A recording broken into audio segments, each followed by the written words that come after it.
سلامونه، وخت بخیر. هیله ده روغ او جوړ به اوسئ. زه غیرت بهیر یم او د انګلیسي ژبې د ځانګړي کورس په یويشتم کلاس کې ستاسو په خدمت کې حاضر شوی یم. د جی بهیر درنو لیدونکو، هیله ده تیر درسونه مو د پاملرنې وړ ګرځېدلي وي او له دې درس څخه هم یو څه نوي زده کړئ. په نوو کلاسونو کې موږ د محاورې یا کنورسیشن په برخه باندې زیات فوکس کړی دی. نو په دې خاطر چې د ځینو ملګرو د سپیکینګ ستونزه ډېره وه، هغوی غوښتل چې د محاورې په برخه کې ډېر کار وشي. نو په همدې خاطر په نوو کلاسونو کې د محاورې برخه کې زیات کار کوو. راځو د نن ورځې درس ته. لومړی هم د ګرامر برخې ته راځو. د ګرامر په نننۍ برخه کې موږ پرپوزیشن او یا هم د اضافت تورې لولو. Preposition یا په پښتو کې ورته د اضافت تورې وایي. Preposition is a word which is used to show the relationship between two persons, places, or things in the sentences. Preposition is a word which is used to show the relationship between two persons, places, or things in the sentences.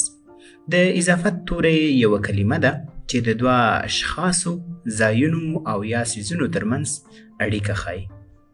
د اضافت تورې یوه کلمه ده چې د دوه اشخاصو یعنې د زیاتو اشخاصو ترمنځ او ځایونو او یا هم څیزونو ترمنځ اړیکه ښکاره کوي. اگزامپل ته راشئ. اگزامپل کې و چې احمد is in the class. احمد is in the class. احمد په ټولګي کې دی. نو ګورئ n انډرلاین ورډ چې کوم یو دی n د دې احمد او د کلاس ترمنځ اړیکه وښوده. یعنی احمد چیرته دی؟ احمد په کلاس کې دی. سیکنډ کې وایي چې the ball is on the cupboard. the ball is on a cupboard. بال د المارۍ له پاسه دی. نو د ان کلمې د بال او د المارۍ ترمنځ اړیکه وښوده.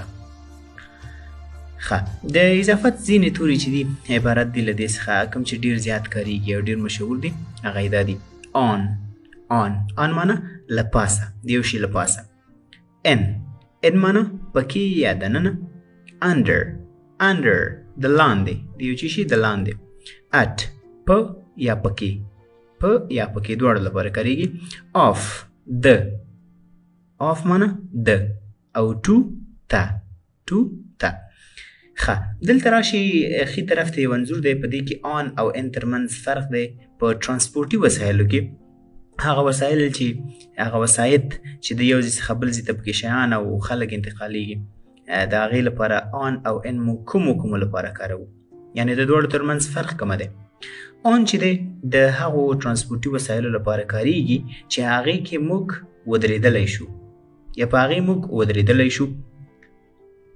لاندې وګورئ لیکلي دي can stand up inside، یعنې چې په داخل کې موږ ودرېدلی شو. لکه a plane، on a plane، on a ship، on a bus، on a train، on a bicycle. نو د دې لپاره مونږه on کارولی شو.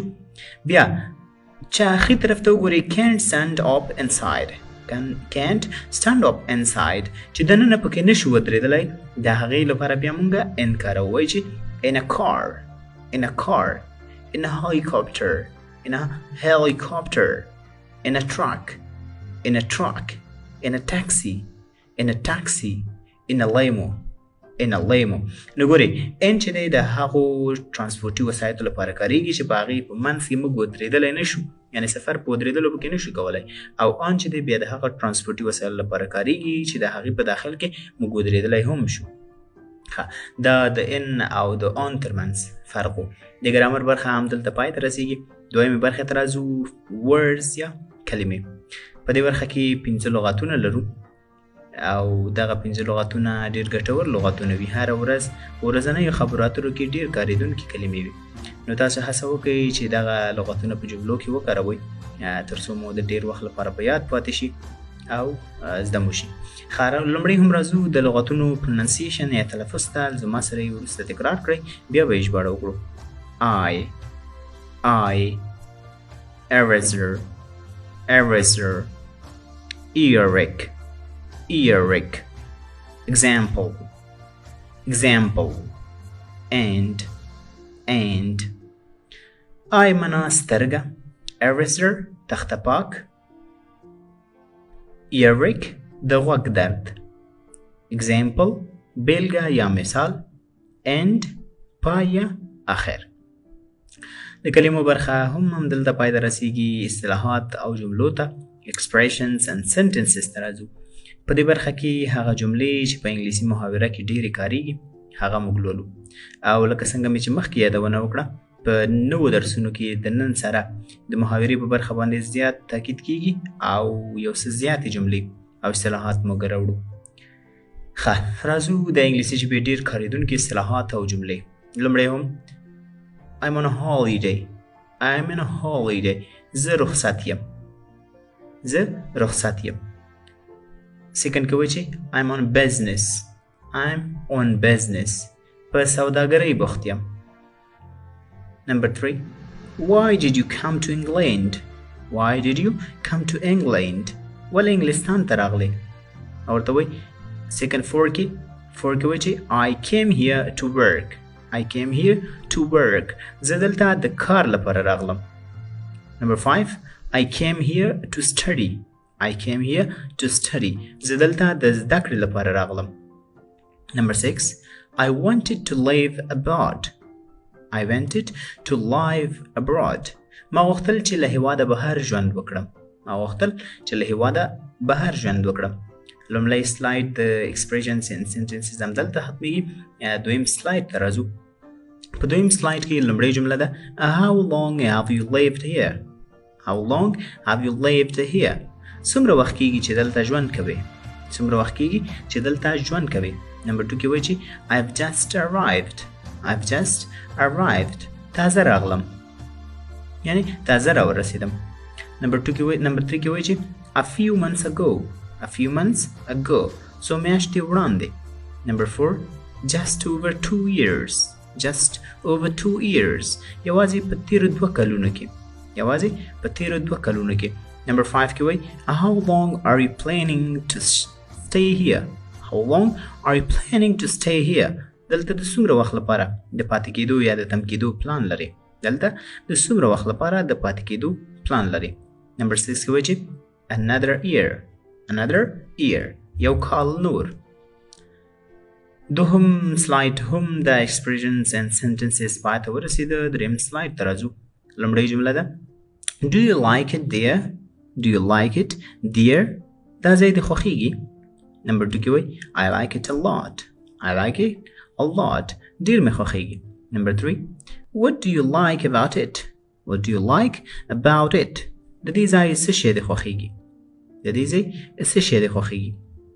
Number 4 کې وایي چې I like the food. خواړه مې خوښېږي. Number 5 کې وایي I like the water. I like the weather. هوا مې خوښېږي. Number 6 کې وایي چې I like the people. خلک مې خوښېږي. Number 7 کې وایي When is your birthday? د زیږېدو ورځ دې کله ده؟ Number 8 کې وایي چې It's 10th September. د سپتمبر 10مه ده. د expressions and sentences برخه هم دلته پای ته رسیږي. وروستۍ برخې ته راځو. one question. یوه پوښتنه. او دلته باید یوه یادونه وکړم چې زموږ یوه پوښتنه کومه برخه چې موږ لرو دغه برخه نور د تیرو درسونو کې جوړه شوې یوه پوښتنه وي. یا به د expressions برخه وي او یا به هم د ګرامر په برخه کې وي او یا به هم د words په برخه کې دغه پوښتنه راغلې وي. نو تاسې کوشش وکړئ چې لومړۍ 3 برخې دقیق وګورئ او زده یې کړئ. د هغې نه وروسته بیا one question ته ځواب ورکړئ. نو راځو one question ته. یوه پوښتنه. په دې برخه کې موږ یوه پوښتنه لرو او د هغې لپاره موږ 3 اپشنونه لرو، 3 ځوابونه لرو. هغې کې چې کوم ځواب درست وي ستاسې په نظر همغه ورته انتخاب کوئ او یوه نمبره ترلاسه کوئ. د نن ورځې پښتو جمله ده څومره وخت کېږي چې دلته ژوند کوئ. په ای اپشن کې راځي How long have you been lived here؟ په نمبر 2 کې راځي چې How long have you lived here؟ او په نمبر 6 کې راځي چې How long are you lived here؟ نو کوم جواب چې صحیح راځي د کمنټ په برخه کې په یوټیوب کې د کمنټ برخه کې ورته هغه جواب انتخاب کړئ او یو نمبر ترلاسه کړئ. کله چې ستاسو نمبر 10 ته ورسیږي یعنی 10 نمبر پوره کړئ د هغې نه وروسته بیا د جی بهیر یوټیوب چینل تاسو ته یو ځانګړی سرټیفیکیټ یا ستاینلیک درکوي. د نن ورځې درس مو همدلته پای ته رسیږي. ستاسو له لیدو څخه نړۍ مننه.